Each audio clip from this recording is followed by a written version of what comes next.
Dear students and dear friends, एक बार फिर स्वागत है अपने चैनल पॉलिटिकल साइंस एसवीएम में। मैं विकास। प्यारे साथियों, हम लोग लगातार PPSC TRE 3 PGT political science के लिए लगातार तैयारी कर रहे हैं। उसी तैयारी को और बेहतर दिशा प्रदान करने के लिए हम लोग एनसीईआरटी के जो इम्पोर्टेंट क्वेश्चन हैं टेक्स्ट बुक के, उसको सॉल्व करने वाले हैं। और ये जो क्लास 11th की जो एनसीईआरटी की पुस्तक है उससे संबंधित है, और उसका भी पार्ट 2 ऑलरेडी हम लोग इसका जो पार्ट 2 है, पार्ट 1 है, उसको सॉल्व कर चुके हैं। उसमें हमने 50 एमसीक्यूज़ को सॉल्व किया और इसमें नेक्स्ट 50 क्वेश्चन को सॉल्व करेंगे, जो कि आपकी एग्जाम की दृष्टि से बेहद महत्वपूर्ण है और कई लोग डिमांड भी कर रहे थे। और याद रखिएगा, जो ये इसमें क्वेश्चन या प्रश्नों को शामिल किया गया, आप इनका असर देखेंगे एकदम उसी लेवल के हैं। ठीक, तो आइए इसको सॉल्व करते हैं। और आगे बढ़ने से आप पहले आपसे रिक्वेस्ट है कि प्लीज़ और अब तक आपने चैनल को सब्सक्राइब नहीं किया तो प्लीज़ जल्दी से चैनल को सब्सक्राइब कर लें और वीडियो को लाइक करना ना भूलें। ठीक, क्योंकि इससे हम लोग का थोड़ा कॉन्फिडेंस बढ़ता है, ताकि और हम लोग आपके लिए बेहतर करने का प्रयास कर सकें। और देखिए साथियों, ये बात समझने को बेहद ज़रूरी है कि देखिए, आप मेहनत तो कर रहे हैं, ठीक, लेकिन बात सिलेक्शन की है। सिलेक्शन होगा कैसे, ये आपको अलग से अपनी रणनीति बनानी। कब आप कैसे पढ़ते हैं, कितनी देर में आपकी पढ़ने की क्षमता है, कितनी देर तक, और कितनी जल्दी आप किस चीज़ को ग्रहण कर लेते हैं, याद कर लेते हैं, समझ लेते हैं। सभी लोगों की क्षमता एक जैसे नहीं होती है। और याद रखिए, ये इस बार का तो आपका आसान है, लेकिन जब टीआरई 4 आएगा और उसके भरोसे आप बैठे हैं, उसमें हो, इसमें नहीं तो उसमें हो जाएगा, तो बिल्कुल नहीं होगा, क्योंकि उसमें कंपटीशन बहुत ज़्यादा बढ़ने वाला है। और पेपर मुझे लगता है कि ज़्यादा समय नहीं है, 20 से 22 दिन के अंदर ये आपका पेपर हो जाएगा। ठीक, ज़्यादा समय नहीं है, तो आप अभी से जो भी बचा है, जहाँ से भी आपको कंटेंट बेहतर मिले वहाँ से पढ़ते रहिए। और हम ये नहीं कहें केवल हमारे पढ़े, आपको कहीं से बेहतर लगे वहाँ से पढ़े, क्योंकि सिलेक्शन मायने रखता है। ये मायने नहीं रखता कि आपने क्या किया, कैसे पढ़ा। ठीक, सिलेक्शन हो जाएगा तो सब सही, और कितना भी बढ़िया पढ़ ले और नहीं सिलेक्शन हुआ तो कुछ नहीं। लेकिन ये जो समय है बेहद क्रूशियल है। आप अपने को जितना पॉजिटिव रखेंगे उतना ही आपके लिए बेहतर होगा। बिल्कुल होगा सिलेक्शन, घबराने की बात नहीं है। बस आप कट ऑफ पार कर लें और उससे 6-7 नंबर अधिक रहें, आपका सिलेक्शन हो जाएगा। ठीक, तो आइए सॉल्व करते हैं।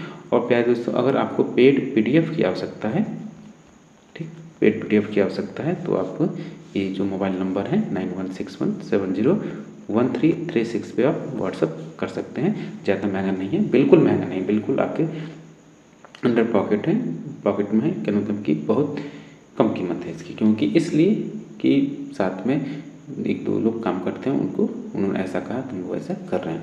कोई याद रखे, हम लोग पहले ही, अगर किसी को ख़राब लगता है तो हम लोग माफ़ी मांगते हैं। हम लोग कोई धंधा या बिजनेस नहीं कर रहे हैं, धनुभाई का काम नहीं कर रहे हैं। प्लीज़ आप इस छोड़ दीजिए।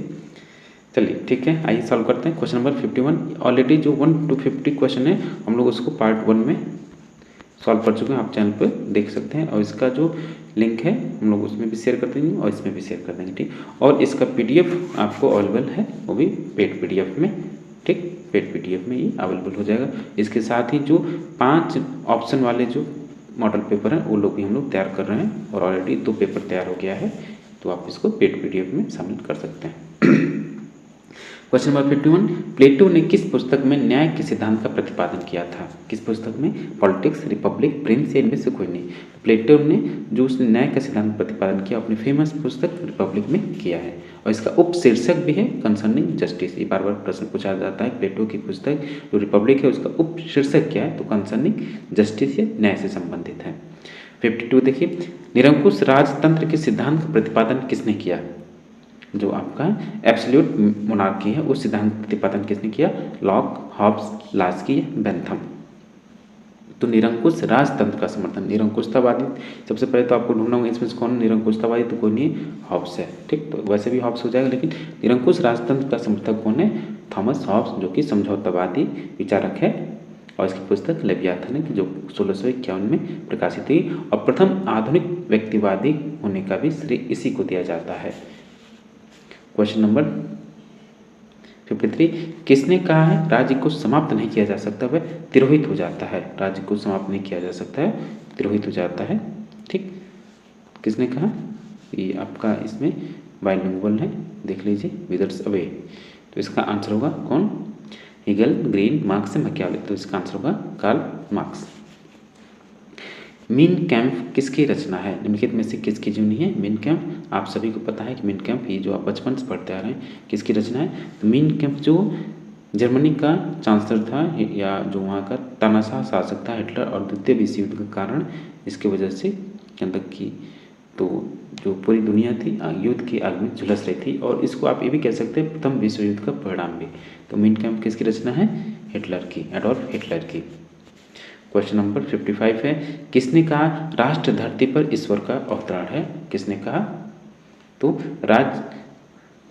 राज्य पर राष्ट्र जो है धरती पर ईश्वर का अवतरण है। यह पदक्षेप तमाम यह जो इंग्लिश का code the state is the March of God on earth, famous quote जो है किसका है? हीगल महोदय का, जो कि आदर्शवादी विचारक है। क्वेश्चन नंबर 56, कि स्वतंत्रता पर लेख यानी एसे ऑन लिबर्टी पुस्तक किसकी रचना है? किसने रचना की थी? ये भी आपको पता होगा कि ये पुस्तक 1859 में जीएस मिल, जॉन स्टुअर्ट मिल ने रचना की, और ये स्वतंत्रता को दो विषयों में बांटता है, स्वविषयक, परविषयक, ठीक, और नकारात्मक स्वतंत्रता का समर्थक है। क्वेश्चन नंबर 57, किसने कहा धर्म अफीम की तरह है? ये भी क्वेश्चन बेहद महत्वपूर्ण है और जनरल क्वेश्चन, बेसिक क्वेश्चन है। धर्म अफीम है, ये किसने कहा? तो ये कार्ल मार्क्स ने कहा। सी ऑप्शन सही होगा। क्वेश्चन नंबर 58 देखिए जरा, लोकप्रिय प्रभुसत्ता निम्न में से किसमें निहित होती है? जो पॉपुलर सॉवरेंटी होती है, लोकप्रिय संप्रभुता किसमें निहित होती है? संसद में, प्रधानमंत्री में, जनता में या सर्वोच्च न्यायालय में? तो जो आपकी लोकप्रिय संप्रभुता या जो पॉपुलर सॉवरेंटी होती है वो किसमें रिसाइड करती है? तो जनता में यानी पीपल में निवास करती है। क्वेश्चन नंबर 59, संप्रभुता के किस लक्षण की बहुलवादी सबसे ज़्यादा निंदा करते हैं? तो स्वतंत्रता की संप्रभुता के बहुलवादी लक्षण, में बार बार कह रहा हूँ, जितने संप्रभुता के समर्थक होंगे वो बहुलवाद का विरोध करेंगे, और जितने बहुलवादी होंगे वो संप्रभुता का विरोध करेंगे। तो यह संप्रभुता के किस लक्षण की बहुलवादी सबसे ज़्यादा निंदा करते हैं? तो उसकी जो अविभाज्यता है, क्योंकि जो बहुलवादी कहते हैं वो कहते हैं जो सत्ता है, शक्ति है, वो विकेंद्रित होना चाहिए, लेकिन बाकी जो संप्रभुतावादी कहते हैं वो शक्ति का केंद्रीकरण होना चाहिए। तो ये सबसे ज़्यादा विरोध अविभाज्यता को करते हैं। क्वेश्चन नंबर 60, कि स्वतंत्रता के सकारात्मक सिद्धांत का प्रचारक कौन है? ठीक, पॉजिटिव लिबर्टी जो है उसके प्रचारक कौन है? सकारात्मक स्वतंत्रता के प्रचारक मेल हेयर या ग्रीन या बर्ले। तो ये हैं आपके टी.एच. ग्रीन।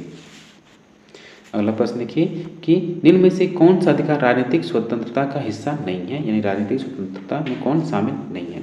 तो वोट देने का अधिकार और चुनाव लड़ने का अधिकार दोनों राजनीतिक स्वतंत्रता का हिस्सा है, लेकिन शिक्षा का अधिकार मौलिक अधिकार है, ये शामिल नहीं है। तो ऑप्शन सी राइट आंसर होगा। क्वेश्चन नंबर 62 देखिए, स्वतंत्रता का संबंध मूल रूप से किससे है? तो स्वतंत्रता का संबंध किससे है? राष्ट्र से है, व्यक्ति से, सरकार से, समाज से है। स्वतंत्रता का संबंध मूल रूप से व्यक्ति से, इंडिविजुअल से है।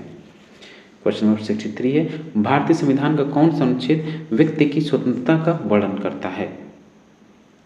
अनुच्छेद 17 और 18 समानता में, 17 जो किसका अस्पृश्यता है, 18 उपाधियों का अंत है, और ये धार्मिक स्वतंत्रता से संबंधित है। लेकिन आपसे पूछ रहा है स्वतंत्रता, ये अनुच्छेद 19 है जो कि आपकी किससे संबंधित है? फ्रीडम इंडिविजुअल से संबंधित है। तो ऑप्शन सी राइट आंसर होगा।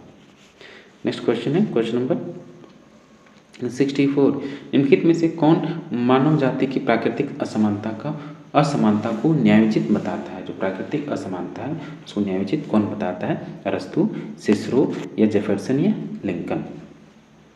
असमानता को अन्यायोचित यानी सही या न्यायपूर्ण बताने वाला कौन है? तो है आपके अरस्तु। ऑप्शन ए राइट आंसर होगा।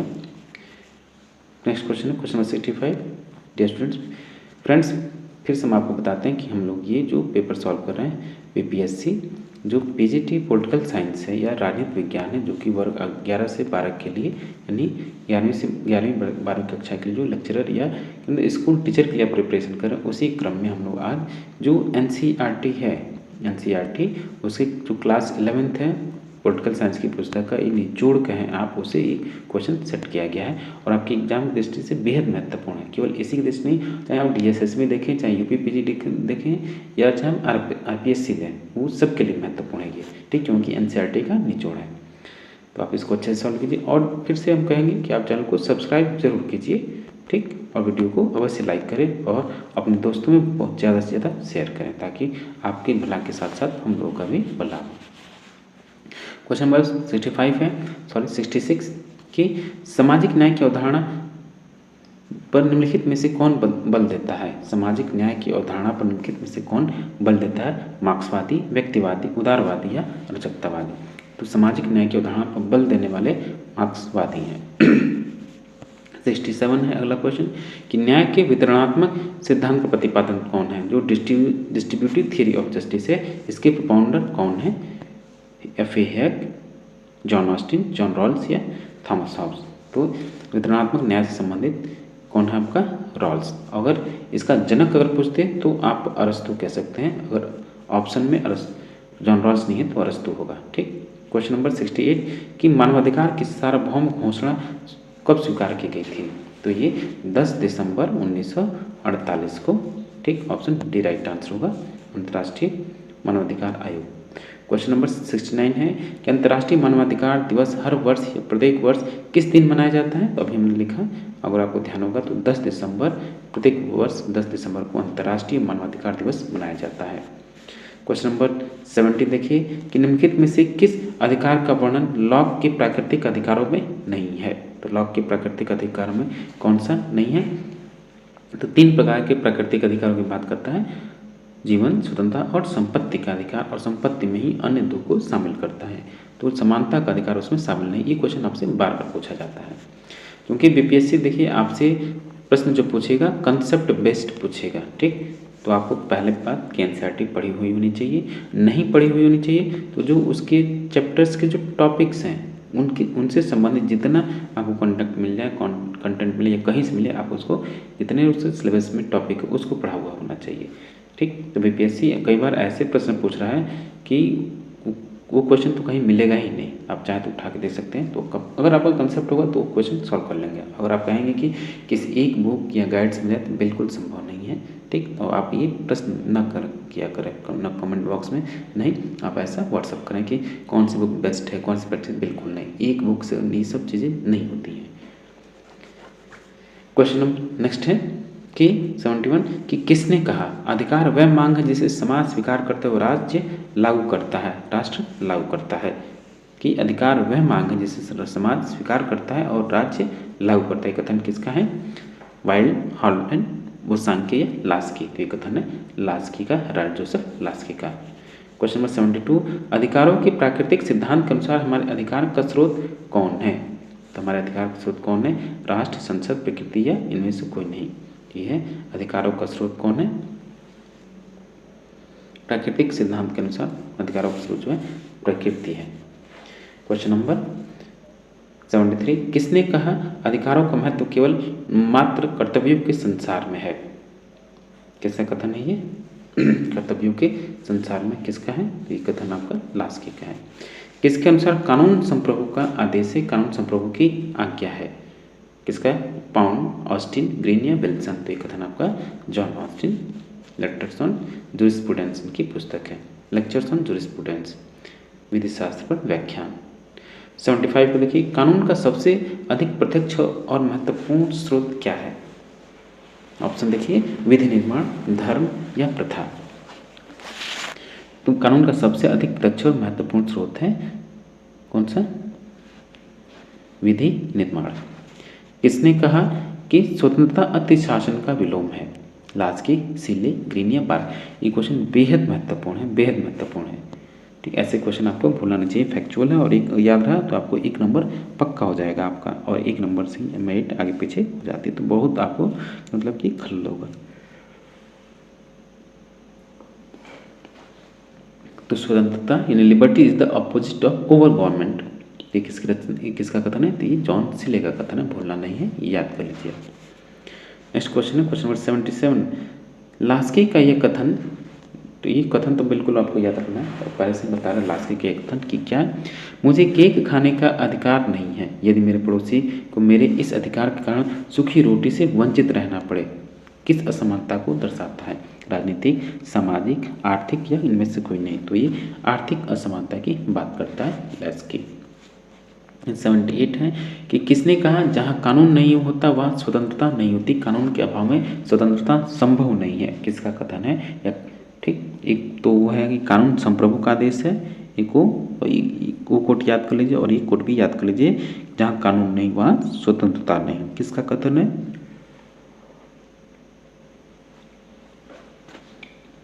विलोबी, लॉक, डायसी या रिची, तो ये कथन है जहाँ कानून नहीं वह स्वतंत्रता नहीं, ये कथन है जॉन लॉक का। ठीक, क्वेश्चन नंबर 79 है कि किसने फ्रीडम फ्रॉम फियर भय से मुक्ति नामक पुस्तक लिखी? बेहद बेहद बेहद बेहद महत्वपूर्ण पुस्तक है ये, आपका जीएस में भी प्रश्न बनता है। ये पुस्तक है आपका किसका? नेल्सन मंडेला साहब का। 80 स्वतंत्रता शब्द लैटिन भाषा के किस शब्द से बना है? लिबरल, लिटरेसी, इनमें से कोई नहीं। तो स्वतंत्रता शब्द जो है ये भी पूछता है कि किस शब्द से बना है, तो अंग्रेजी भाषा के लैटिन शब्द से बना है, तो किस शब्द से? तो लिबर शब्द से। ठीक, ऑप्शन ए लिबर। अगला प्रश्न देखिए, कानून शासन सिद्धांत, कानून का शासन सिद्धांत किसने प्रतिपादित किया? यानी rule the who founded the concept of rule of law. बार बार पढ़ते आ रहे हैं कि कुछ क्वेश्चन देखिए ऐसे होते हैं आपसे बेसिक पूछे ही जाते हैं, वो सबको आते हैं। एग्जामिनर जो होगा एक ऐसे पेपर सेट करता है जैसे कम से कम उसमें जो 50% जो क्वेश्चन है सभी लोग सॉल्व कर लें, सभी लोग सॉल्व कर लें, और नहीं तो कम से कम 20-25% लोग उसको पूरा सॉल्व कर लें, ये ऐसे होता है। तो आप कम से कम मान के चलिए जो भी पॉलिटिकल साइंस के 80 क्वेश्चन हैं तो उसमें से कम आपको 20 तो ऐसे मिल जाएंगे अगर आप एक नज़र देख लीजिए। 20 में तो कोई गलती हुई नहीं। ठीक, 80 में से अगर आप 40 करेंगे तो थोड़ी बहुत डिफिकल्टी हो सकती है, 50% पे आपको थोड़ा दिक्कत होगा। अगर इतना ही आप कर लिए 40 नंबर इसमें और 20 नंबर जीके जीएस में तो आपका सिलेक्शन हो जाएगा। ठीक, क्वेश्चन नंबर 82 देखिए कि कौन सा राजनीतिक सिद्धांत निजी संपत्ति के उन्मूलन और वर्गहीन समाज के समर्थन को तर्क देता है? कौन है वो? मार्क्सवाद, अराजकतावाद, उदारवाद या इनमें से कोई नहीं। तो मार्क्सवाद जो है निजी संपत्ति के उन्मूलन और वर्गहीन समाज के समर्थन की वकालत करता है, कार्ल मार्क्स और मार्क्सवाद। ठीक, नेक्स्ट क्वेश्चन 83, भारतीय संविधान में संपत्ति के अधिकार की प्रकृति क्या है? तो याद रखिएगा 44वें संविधान संशोधन के द्वारा इसको समाप्त कर दिया गया। अब ये प्रकृति जो है कानूनी अधिकार है और केवल किसमें? अनुच्छेद 300 कम में। ठीक है, आर्टिकल 300A में शामिल हो गया ये। ठीक, क्वेश्चन नंबर 84 कि भारतीय संविधान के किस अनुच्छेद में मौलिक अधिकार की सुरक्षा की बात की गई है? किस अनुच्छेद में? 18, 19, 32 या 49? तो यह आपका अनुच्छेद 32 जो कि आपका जो संवैधानिक उपचारों का अधिकार है, इसमें मौलिक अधिकारों की सुरक्षा की गारंटी प्रदान की गई है, किसके द्वारा? न्यायालय के द्वारा। तो ऑप्शन सी राइट आंसर होगा। और इसी को डॉक्टर अम्बेडकर ने क्या कहा? तो भारतीय संविधान का आत्मा कहा अनुच्छेद 32 को, जो कि संवैधानिक उपचारों का अधिकार है। 85 देखिए, किसने कहा कि राष्ट्र जीवन के लिए बना है किंतु केवल अच्छे जीवन के लिए चला आ रहा है? ये कोड बेहद महत्वपूर्ण है, बेहद बेसिक है, आपको कभी भूलना नहीं है। ठीक, ये कोड है आपका अरस्तु महोदय का, जो कि राजनीति विज्ञान के जनक है, तुलनात्मक राजनीति के जनक है। 86 देखिए, अपने नवीनतम अर्थ में राजनीति किसका अध्ययन है?